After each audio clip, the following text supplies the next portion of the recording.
Hello friends, welcome to শুক্লার পাঁচমিশালি। আমার এই রান্নাঘরে আপনাদের সকলকেই স্বাগত। বন্ধুরা, আজ আমি মুসুর ডাল দিয়ে বাঁধাকপির একটা ইউনিক রেসিপি আপনাদের কাছে শেয়ার করব। অতি সাধারণ একটি রেসিপি, কিন্তু খেতে অসাধারণ হয়। যে সকল বন্ধুরা রোজ আমার রেসিপিগুলো দেখছেন, আপনাদেরকে অসংখ্য ধন্যবাদ, অনেক ভালোবাসা। আপনারা আমার সঙ্গে থাকবেন। তাহলে চলুন আমি রেসিপিটা শুরু করি। আমি এখানে একটা ছোট সাইজের বাঁধাকপি ভালো করে কুচিয়ে নিয়েছি। কুচি করে ভালো করে কিন্তু ধুয়ে নিয়েছি। এবার একটা গামলা বসিয়ে দিয়েছি, আর গামলায় আমি গরম জল হতে দিয়েছি। একটুখানি নুন দিয়ে দিলাম। তারপর কেটে রাখা বাঁধাকপিগুলো আমি সব গরম জলের মধ্যে কিন্তু দিয়ে দেব। গ্যাসের ফ্লেম মিডিয়াম রেখে 5 মিনিট মতো আমি ভালো করে ভাপিয়ে নেব। তারপর জলটা ভালো করে ঝরিয়ে নেব। এদিকে একটা কড়াই বসানো আছে, কড়াইতে কিন্তু বেশ কিছুটা পরিমাণে তেল আছে। বন্ধুরা, এই তেলটাতে আমি আগে বড়া ভেজেছি, সেই তেলটা কিন্তু আমি এখানে ব্যবহার করছি। তো প্রথমে আমি এখানে দুটো ছোট সাইজের আলু ভেজে নেব। দুটো ছোট সাইজের আলু আমি ছোটো ছোটো করে কেটে নিয়েছি। কেটে নিয়ে ভালো করে একটু লাল লাল করে ভেজে নেব। আলুগুলো দিয়ে প্রথমে কয়েক সেকেন্ড একটু নাড়াচাড়া করে নিলাম। তারপর আমি এর মধ্যে দিয়ে দেব সামান্য একটু হলুদ আর সামান্য একটু নুন।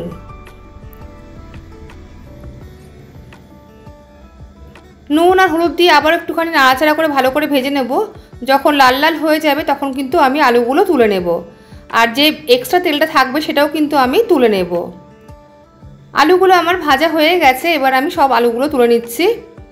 বন্ধুরা, রেসিপিটা দেখে আপনাদের যদি ভালো লেগে থাকে তাহলে অবশ্যই লাইক, কমেন্ট, শেয়ার করবেন, আর চ্যানেলটি সাবস্ক্রাইব করে আমার পাশে থাকবেন। পাশে থাকা বেল বাটনটা অবশ্যই ক্লিক করবেন, সঙ্গে অল বাটনটাও ক্লিক করবেন। তাহলে যখন নতুন কোনো রেসিপি আমি আপলোড করব সবার আগে আপনার কাছে নোটিফিকেশান পৌঁছে যাবে। দেখুন, তেলটা কমিয়ে নিয়েছি। কমিয়ে নেওয়ার পর আমি দিয়ে দিলাম এখানে 1/4 টিস্পুন মতো পাঁচফোড়ন, একটা শুকনো লঙ্কা দিলাম, আর দিয়ে দিলাম একটা তেজপাতা। এবার কয়েক সেকেন্ড একটু নাড়াচাড়া করে নেব। যখন সুন্দর একটা গন্ধ বেরোবে তখন আমি দিয়ে দেবো এখানে দুটো মিডিয়াম সাইজের পেঁয়াজ কুচি। পেঁয়াজ কুচি দিয়ে আমি 2 মিনিট মতো কিন্তু ভালো করে নাড়াচাড়া করে নেব। খুব কড়া করে কিন্তু পেঁয়াজগুলো ভাজতে হবে না। যখন একটু নরম হয়ে যাবে তখনই কিন্তু পেঁয়াজটা ভাজা হয়ে যাবে।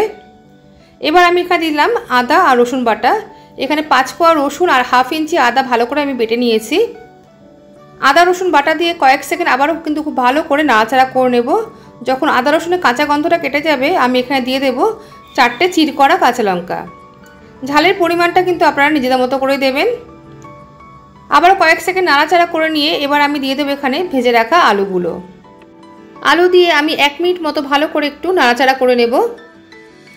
আর বন্ধুরা, আমি আগে থেকে 1/2 কাপ মতো মুসুর ডাল ভালো করে ধুয়ে জলের মধ্যে ভিজিয়ে রেখেছিলাম 10 মিনিট মতো। সেই মুসুর ডালগুলো কিন্তু এবার আমি দিয়ে দেব। মুসুর ডাল দেওয়ার পর আমি গ্যাসের ফ্লেমটা একদম কম করে দিয়েছি। কম করে রেখে 2 থেকে 3 মিনিট খুব ভালো করে কিন্তু মুসুর ডাল আলুর সাথে কষিয়ে নেব। 2 থেকে 3 মিনিট ভালো করে ডাল কষিয়ে নেওয়ার পর আমি এর মধ্যে দিয়ে দেব বেশ কিছুটা গুঁড়ো মশলা। বন্ধুরা, এই যে রেসিপিটা আমি করছি খেতে কিন্তু ভীষণ ভালো হয়। আপনারা অবশ্যই একবার হলো ট্রাই করে দেখবেন, আশা করি আপনাদের ভালো লাগবে।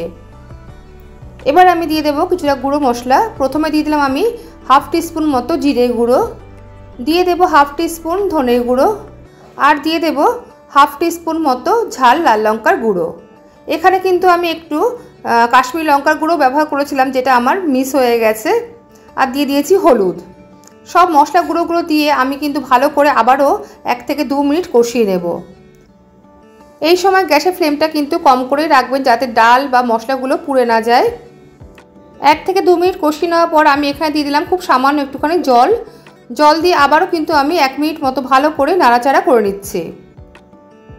মশলা দিয়ে ভালো করে কষানো হয়ে গেলে আমি এবার দিয়ে দিলাম সিদ্ধ করে রাখা বাঁধাকপিগুলো। সমস্ত বাঁধাকপি দেওয়ার পর আমি খুব ভালো করে মশলার সাথে আর ডালের সাথে কিন্তু মিশিয়ে নেব। এই রেসিপিটা কিন্তু রুটির সাথে বেশি ভালো লাগে খেতে, তাছাড়া ভাত দিয়েও কিন্তু খেতে খুব ভালো লাগে।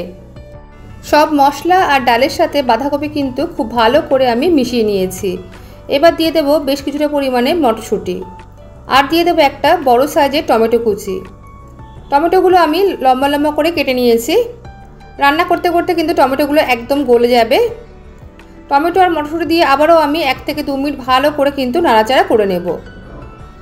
এবার আমি দিয়ে দেব স্বাদ মতো নুন দিয়ে আবারও আমি একটুখানি নাড়াচাড়া করে নেব।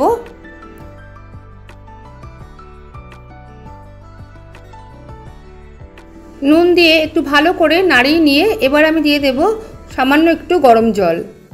এই রান্নাটা কিন্তু বেশ মাখা মাখা হবে, সেই জন্য কিন্তু জলটা সেভাবেই দিতে হবে।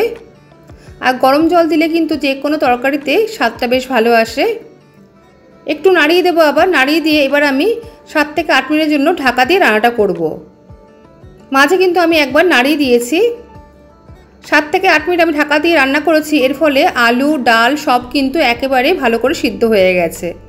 আলু আগে থেকেই ভেজে নিয়েছিলাম আর বাঁধাকপি তো সেদ্ধ করা ছিল, সেই জন্য কিন্তু রান্নাটা হতে বেশি সময় লাগেনি। এবার আমি দিয়ে দেবো এখানে 1 টিস্পুন মতো চিনি। যে কোনো সবজি রান্নায় চিনি না দিলে কিন্তু স্বাদটা বেশ খোলে না। তো এবার চিনি দিয়ে আমি আরও 1 মিনিট মতো ভালো করে নাড়াচাড়া করে নিচ্ছি। রোজ একই রকম বাঁধাকপি রান্না না করে একবার হলেও আপনারা এইভাবে মুসুর ডাল দিয়ে রান্না করে দেখুন, আশা করি আপনাদের ভালো লাগবে আর স্বাদেও কিন্তু বেশ বদল আসবে। এবার সবার শেষে আমি দিয়ে দিলাম বেশ কিছুটা পরিমাণে ধনেপাতা কুচি। এই সময় ধনেপাতা বেশ ভালো পাওয়া যায় আর ফ্লেভারটাও কিন্তু খুব ভালো আসে, সেই জন্য কিন্তু আমি এখানে ধনেপাতা কুচি দিলাম। আপনারা চাইলে এখানে লাস্টে ঘি গরম মশলাও কিন্তু দিতে পারেন। দেখুন রান্নাটা কিন্তু আমার হয়ে গেছে, আমি নামিয়ে দিয়েছি। তাহলে বন্ধুরা আজকের এই মুসুর ডাল দিয়ে বাঁধাকপির রেসিপি কেমন লাগলো অবশ্যই কিন্তু জানাবেন লাইক কমেন্টের মাধ্যমে। তাহলে আজ এই পর্যন্তই, আসবো আবার অন্য কোনো রেসিপি নিয়ে। সবাই ভালো থাকবেন, সুস্থ থাকবেন। সবাইকে আজকের মতো টাটা।